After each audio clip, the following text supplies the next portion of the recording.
Welcome to the Intelligent Investing Podcast, where modern portfolio theory can suck it. A student of the School of Graham and Doddsville and a clergy member of the Church of Warren Buffett. Here's your host, Eric Schlein. Hi, it's Eric Schlein. You're listening to the Intelligent Investing Podcast. Today we have Anthony Waldachuk back on, and welcome, Anthony, back to the show. It's good to be back. How are you doing today? Doing pretty good. So tell us about this company. It's Southern Realty. And you're a shareholder, I take it? Yes, I am. Okay. I'm long a few hundred shares. So it like with everything else I invest in, it trades by appointment. Its symbol is SRLY, like Sam Roger, Larry Yankee. While you might think it is a real estate company with a name like Southern Realty, it's actually an oil and gas concern. Okay. Essentially, what they own about, how they phrase it is 40,000 acres gross, 18,000 acres net, which I think that's usable, if you will, of drilling rights running from Kern County up to Glenn counties in the California basin. So Kern County is Bakersfield, so just northeast of Los Angeles, and that runs all the way up to Glenn County, which I think is more central to Northern California. So essentially, they're just looking to lease out. They're not active drillers. They're just mineral and drilling rights owners. It's somewhat of an uphill battle, if you will, just because the number of drilling rigs in California is now pretty much down. We're down to about single digits, whereas we probably have about 76 drilling rigs as recently as 5 years ago. Right now they have one active lease to California Resources Corporation, which some of you value guys out there might remember, or spinoff guys might remember as a spinoff of Occidental Petroleum. This is all their California oil assets. They're paying them a whopping about $6,200 a year for 167 acres. So, like I said, this thing is small. What's the market cap? $1.7 million. Okay. So, and it's just royalties. And it is straight up royalties. Like with everything I own, there's always a kicker, and this has a stock and bond portfolio attached to it as well as cash on hand. So you'll remember I spoke about Avoca in a podcast a while ago. This is a scaled down version of that, if you will. So okay, so tell us the makeup of this portfolio. It's about $100,000 cash, and it's got let's see here, stock and bond portfolio is probably a little bit north of $1 million. It's roughly half and half, stocks and bonds. I don't know what they own on the stock side. Bond side, they say is mostly T-bills and treasuries. Okay. They draw dividends and interest about $15,000 a year off of it. So whopping 1.5%. So and how much are they pulling in royalties every year? Let's see here. This last year, let's see, what was the about $6,300. No, so it's like pretty much nothing. So it's nothing. Yeah, they're waiting for someone else to come in and they're waiting for someone else to come in and ask to drill on their land. One thing they do have is at the moment, and they might have closed on this. Unfortunately, they only send out shareholder communications once a year. But as of last year, they're knee deep in negotiations to lease out a significant amount of their land for solar farms. Which, it being here in California, that's the renewables are the thing. There's the government has laid mandates on a lot of utilities that they need to pull, like half their of their energy needs to be green within, a certain amount of years. How much, the exact numbers I'm not sure of, but moving towards solar is, probably a wise idea. You've also seen it happen over at, I think another smaller concern back east is Party Resources, I think. The PDER, they've also been moving heavily into solar here over the last couple of years. So, and how much money do you think they'd be able to make from a solar deal?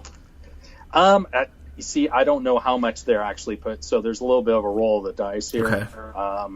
It's run by one. It's it's run basically by one guy, and then there's about 5 board members who, I guess kind of oversee this thing. Have you spoke to the guy who runs it? Outside of just getting the financials, no. He does seem like a nice gentleman. He does get me this stuff within a week. He runs it out of his living room in his house here in La Jolla. So if you look on over the OTC markets for information on the stock, like I said, it's SRLY. You're going to see his personal email and personal phone number listed there. So as well as his home address. So why is this traded? Odd to say the least. Why is this? Do you know why this is public? I don't get it. Why is this public? It's actually been around for close to 100 years, believe it or not. And I don't know. There might be some. Not that I mean, just looking at their financials, there's no tax loss carry. You know what? I'm gonna give the guy a call next week and see if he wants to come on the show and tell us about the history of the company. He might. I'd recommend it. He seems like Roger McNitt's his name. Okay. He's an attorney down in La Jolla. You'd think he'd list his office as the home address, but yeah, no, I'm not sure why the. Okay. I was going to say, if you're running a clean operation if you're giving out your personal information. Right. Yeah. For sure. But yeah, it's like just looking. Yeah. No, and it's like as far as like the valuation of this land, I did talk to Nate Dobik about it. Probably a couple of years ago. Okay, he's been on the show, by the way. He said he had spoken. Yeah, no, I know. He's a great guy. Yeah. He said he's familiar with the name too. He talked to a couple of guys who were like landmen up in the Central Valley and said that the valuation that they put on these leases is significantly under market. So significantly, what you cut out there a little bit. Under market.